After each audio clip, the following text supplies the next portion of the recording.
Unlock the secrets of arithmetic sequences effortlessly with our expert guidance and tips. Arithmetic sequences and series for IB mathematics. The first problem will demonstrate how to find the nth term of an arithmetic sequence. The second problem involves calculating the sum of the first n terms of the sequence. Finally, in the last question, we will work in reverse.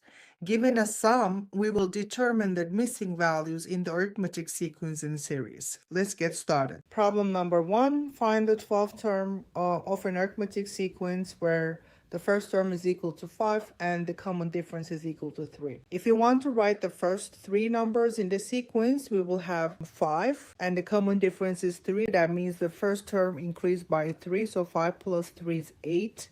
And 8 plus 3 is 11, and so on. And the question is, find the 12th term. So we're looking for a sub 12. We're looking for the number in the 12th. Step 1, use the formula for the n term of an arithmetic sequence. So let's first write the n term of an arithmetic sequence. And given that the first term is 5, the common difference is 3, and we're looking for the 12th term, then we substitute these values into the arithmetic sequence. 5 plus n is 12 and d is, and now we calculate the value. So the 12th term of the sequence will be equal to 38. In this problem, we want to calculate the sum of the first 20 terms of an arithmetic sequence. Step 1, identify the first term and the common difference.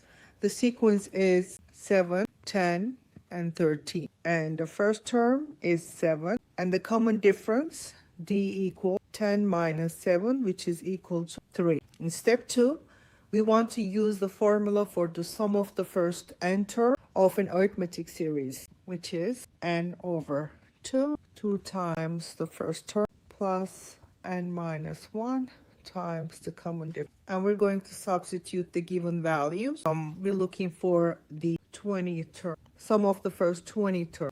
20 over 2 times the first term is equal to 7, and d is equal to 3. And our answer will be 710. 3, the sum of the first 10 terms of an arithmetic series is 210. Given that the first term is 4, what is the common difference? Since the sum is provided, we will work backwards to find the missing value, which is the common difference. First, let's identify what is given. We're given the sum of the first 10 terms of an arithmetic series, which is 210. And the first term is given, which is, and we're going to find the common difference. Let's use the sum formula and substitute the known values for an arithmetic series. S sub 10 equals n over 2 times the first term, n minus 1 times, and we know that this is equal to 210. The first term is 4. Let's simplify. So d is equal to, this is 170 over 45. And if you want to simplify this, we can simplify by 5, and we will get 34 over 9 for the common difference. And that concludes this video. I hope you enjoyed watching this, and let me know what other topics I should post. Please comment below, and don't forget to subscribe to my channel.